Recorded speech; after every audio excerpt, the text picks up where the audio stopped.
السلام علیکم ناظرین، جہانزیب عباسی ایک نئے پروگرام کے ساتھ حاضر ہے۔ الیکشنز میٹر جو کہ انتخابی عذرداریاں ہیں، یعنی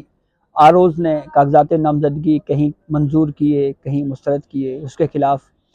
الیکشن ٹربیونل سے ہوتے ہوئے معاملات سپریم کورٹ آ رہے ہیں۔ لیکن اہم بات یہ ہے کہ یہ درخواستیں سپریم کورٹ میں فوری طور کے اوپر سماعت کے لیے مقرر ہو رہی ہیں۔ جی ہاں، ہم نے ماضی میں دیکھا کہ ایک الیکشن میٹر آتا ہے اور پھر اس کے اوپر سماعت الیکشن گزر جانے کے بعد ہوتی ہے، اور پھر سپریم کورٹ کہتی ہے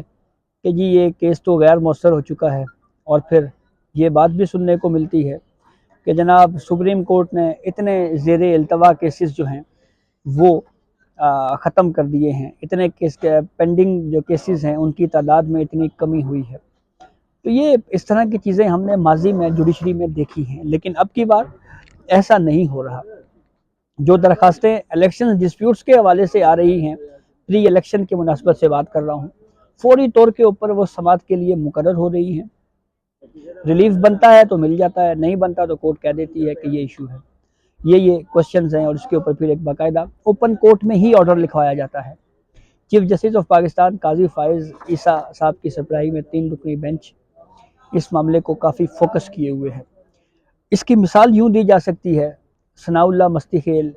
NA 91 بکھر سے امیدوار تھے۔ کل 24 جنوری تھی، کل ثناء اللہ مستی خیل نے سپریم کورٹ میں پٹیشن فائل کی،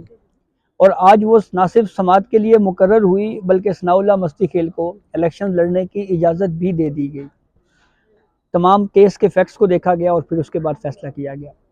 تھوڑا سا بیک گراؤنڈ آپ کو بتاتے ہیں کہ یہ ثناء اللہ مستی خیل جو بکھر سے امیدوار ہیں NA 91 کے، ان کے کیس کے فیکٹس کیا ہیں اور یہ کیس سپریم کورٹ تک پہنچا کیسے۔ ثناء اللہ مستی خیل نے NA 91 بکھر سے کاغذات نامزدگی جمع کروائی۔ کاغذات نامزدگی کے اوپر ریٹرننگ افسر نے اعتراض لگایا۔ اعتراض یہ تھا کہ ان کے اوپر ایک FIR ہے، جو کہ بعد میں سپریم کورٹ سے یہ اسٹیبلش ہوا کہ جناب ان کے اوپر الزام تو یہ تھا کہ انہوں نے ایک جگہ کے اوپر ٹائر جلایا ہے، یعنی وہ سڑک کوئی بند کر دی، کوئی شاہراہ بند کر دی، یا کہیں کوئی پروٹیسٹ ہو رہا تھا تو اس کے اوپر انہوں نے ٹائر جلایا، شاید دفعہ 144 کی خلاف ورزی کا کوئی معاملہ تھا۔ تو بہرحال ریٹرننگ افسر نے اعتراض لگایا، الیکشن ٹربیونل میں چلے گئے ثناء اللہ مستی خیل۔ الیکشن ٹربیونل نے جو RO کا یہ کہنا کہ یہ کاغذات نامزدگی اس بنیاد پہ مسترد کیے جاتے ہیں، اس فیصلے کو کالعدم قرار دیا۔ معاملہ آ گیا رٹ میں Lahore high court Multan bench میں۔ Lahore high court Multan bench نے پہلے فیز میں پٹیشن نان پروسیکیوشن کے اوپر، یعنی عدم پیروی کی بنیاد کے اوپر خارج کر دی، لیکن پھر دوسرے پورشن میں جو 3 رکنی بینچ تھا Lahore high court Multan bench کا، اس نے ثناء اللہ مستی خیل کو سنے بغیر ہی اور وداؤٹ ریزننگ دیے کہ کیوں پچھلی جو پٹیشن تھی وہ نان پروسیکیوشن کے اوپر ڈسمس ہوئی اور اب اس کو بحال کیوں کیا جا رہا ہے، اس کی ریزننگ دیے بغیر ہی RO کا جو فیصلہ تھا اس کو بحال کر دیا، اور یوں ثناء اللہ مستی خیل جو ہیں وہ الیکشن سے باہر ہو گئے۔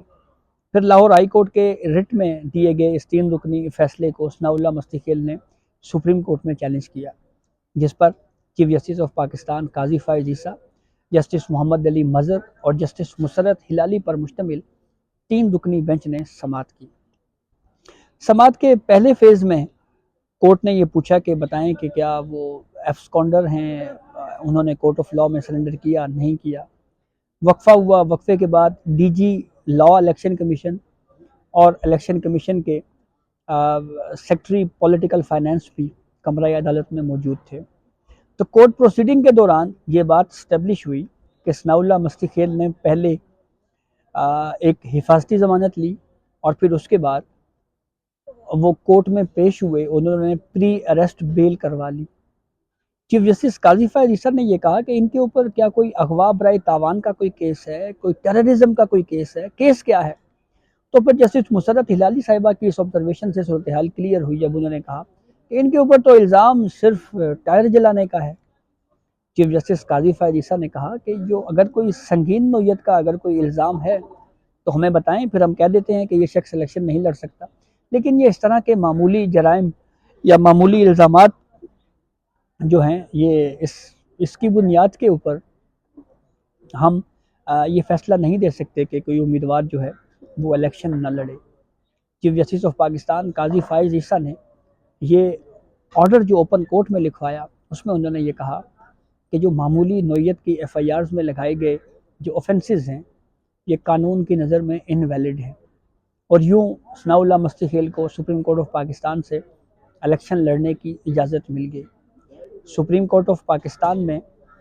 اس کیس کی سماعت کے دوران سیکرٹری پولیٹیکل فائنانس جو ہیں الیکشن کمیشن کے، انہوں نے موقف اختیار کیا کہ بیلٹ پیپرز کے لیے جو پلیٹس ہیں وہ تیار ہو چکی ہیں، بڑا محدود کاغذ ہے ہمارے پاس، اور اس کے ساتھ ساتھ پھر انہوں نے سپریم کورٹ کو یہ بھی بتایا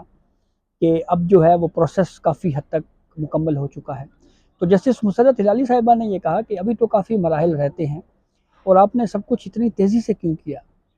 تو بہرحال پھر اس کے بعد ہیئرنگ کنکلوڈ ہوئی، سپریم کورٹ نے آرڈر لکھوایا، ثناء اللہ مستحیل کو NA 91 بکر سے الیکشن لڑنے کی اجازت دی سپریم کورٹ نے۔ ریٹرننگ افسر کا فیصلہ کالعدم قرار دیا گیا، جس میں انہوں کی کاغذات نامزدگی مسترد ہوئے تھے، اور سپریم کورٹ نے الیکشن ٹریبیونل کا وہ فیصلہ بحال کیا ہے جس میں الیکشن ٹریبیونل نے یہ فیصلہ دیا تھا کہ ثناء اللہ مستحیل کے جو کاغذات نامزدگی ہیں وہ درست قرار دیے تھے اور ان کو الیکشن لڑنے کی اجازت دی تھی۔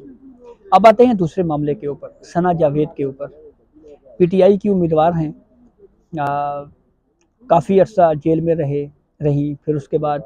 ان کو رہا کیا گیا، پھر اس کے بعد بھی کہا گیا کہ جناب یہ ان کے اوپر کسی اور کیس میں ان کو پھر کہیں پہ اطلاع آئی کہ نظر بندی کر دی گئی، نظر بند کر دیا گیا، کاغذات نامزدگی انہوں نے جمع کروائے، مسترد ہوئے۔ اب ثنا جاوید صاحبہ نے بھی سپریم کورٹ سے رجوع کر رکھا ہے، اور انہوں نے ایک پٹیشن سپریم کورٹ میں اپیل کی صورت میں فائل کی ہے۔ تو جو میں نے آپ کو بیک گراؤنڈ بتایا ہے کہ فوری طور کے اوپر الیکشنز میٹرز جو ہیں وہ سماعت کے لیے مقرر ہو رہے ہیں، تو اس سے ایک چیز اسٹیبلش ہو رہی ہے کہ ہو سکتا ہے کل یا پرسوں ثنا جاوید کے کاغذات بھی، اس کے اوپر بھی کیس سماعت کے لیے مقرر ہو جائے، اور جو اہم کیسز ہیں وہ ہمیں اس پورے ہفتے میں اور شاید اگلے ہفتے میں بھی سماعت کے لیے مقرر نہ ہو۔ اس کی ریزننگ یہ ہے کہ سپریم کورٹ کا جو پورا فوکس ہے وہ اس وقت الیکشنز میٹرز کے اوپر لگ رہا ہے، اور یوں لگ رہا ہے کہ سپریم کورٹ آف پاکستان جو ہے وہ اس ایشو کو فوکس کیے ہوئے ہے اور اس کو سن کر فیصلے کر رہی ہے۔ اس حوالے سے میں ایک آلریڈی ویڈیو بھی کر چکا ہوں، جس میں میں اپنے ناظرین کو یہ بتا چکا ہوں کہ سپریم کورٹ آف پاکستان جو ہے وہ جو کیس ٹیک اپ کر رہی ہے اب اس کا فیصلہ ہو رہا ہے۔ ماضی کی طرح یہ نہیں ہو رہا کہ ڈیڑھ دو سال تک لمبی ہیرنگیں کی جائیں اور پھر اس کے بعد کیس پر فیصلہ نہ دیا جائے اور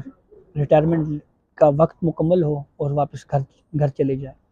اب کی بار سپریم کورٹ میں بدلاؤ ہے، اب کی بار سپریم کورٹ میں ہمیں مختلف چیزیں نظر آ رہی ہیں، جو کیس ٹیک اپ کیا جاتا ہے اس کو انجام تک پہنچایا جا رہا ہے، اور یہ بہت اچھی چیز ہے۔ ماضی میں اس طرح کی مثالیں رہیں کہ سو موٹو لیے جاتے رہے، بلا ضرورت مقدمہ بازی کھولی جاتی رہی، اور پینڈنگ کیسز بڑھتے رہے، اور پھر وہ منصف چاہے وہ ثاقب نثار ہوں یا عمر عطا بندیال ہوں، اوپر ریٹائر ہو کے گھر چلے جاتے تھے، اور پھر بعد میں پتہ چلتا تھا جی کہ یہ سپریم کورٹ میں صرف زیر سماعت مقدمات کی تعداد جو ہے اور وہ 55,000 سے کراس کر گئی، 60,000 کے قریب پہنچ گئی۔ تو کافی ولنگ نظر آ رہی ہے ہمیں سپریم کورٹ میں، عام آدمی کے کیسز بھی سنے جا رہے ہیں، اور اس کے ساتھ ساتھ سپریم کورٹ کی جانب سے جو کیسز کہیں سے کوئی ایشو اگر سامنے آ رہا ہے تو ایٹ لیسٹ اس کو ریزالو کیا جا رہا ہے، اس کو حل کیا جا رہا ہے، یہ بہت اچھی مثال ہے۔ تو یہ اب تک کی اپڈیٹ تھی جس ہم نے آپ کو آگاہ کیا، بہت شکریہ۔